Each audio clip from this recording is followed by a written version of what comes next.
Hi ப்ரூச்சஸ் design 8ல் நம்ம என்ன பண்ண போகிறோம் அப்படின்னு சொன்னால் எல்லாமே பிளாஸ்டிக் ஃப்ளார்ஸ் தான் யூஸ் பண்ண போகிறோம். ஸோ ஒயிட் ஃப்ளார் வச்சுருக்கேன், அது மேலே லைலா ஃப்ளவர் வச்சுருக்கேன். வச்சுட்டு ஒரு 3 கார்னரில் மட்டும் இந்த மாதிரி அடியில் ஷெல்ஸ் வர மாதிரி நான் கொடுக்க போகிறேன்.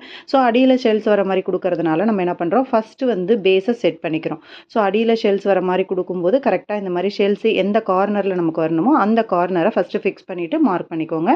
மார்க் பண்ணதுக்கப்புறம் என்ன பண்ணுங்கள், அது மேலே கரெக்டாக நமக்கு நம்பர் ஃப்ளவர் வரணும். ஸோ ஃபஸ்ட்டு வந்து நான் ஷெல்ஸை தான் ஸ்டிச் பண்ணணும். ஸோ இந்த மாதிரி பாயிண்ட் பண்ணி ஃபஸ்ட்டு ஷெல்ஸை வந்து நான் ஸ்டிச் பண்ணிக்கிறேன். ஷெல்ஸை ஸ்டிச் பண்ணுறதுக்கு கரெக்டாக நார்மல் நீடில் தான் எடுத்திருக்கேன். எந்த இடத்துல நமக்கு தேவையோ அந்த இடத்துலேருந்து எடுத்து ஷெல்லோட அந்த ஹோலில் லாக் பண்ணிக்கலாம். இதே மாதிரியே ரிமைனிங் 2 ஷெல்ஸையும் நம்ம வந்து ஸ்டிச் பண்ணிக்கலாம்.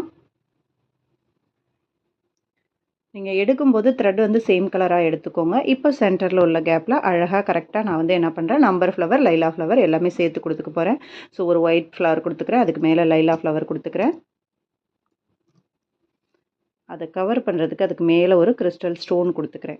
ஸோ என்ன டிசைன் வேணாலும் நீங்கள் பண்ணலாம்.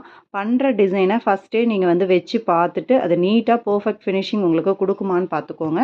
அந்த மாதிரி இப்போ நான் வச்சு பார்த்த மாதிரி வச்சு பார்த்துட்டு கரெக்டான அலைன்மெண்ட்டில் இருக்கான்னு செக் பண்ணிவிட்டு நீங்கள் ஸ்டிச் பண்ணும்போது அதோட ஃபினிஷிங் வந்து ரொம்ப பர்ஃபெக்டாக இருக்கும். தேங்க்யூ.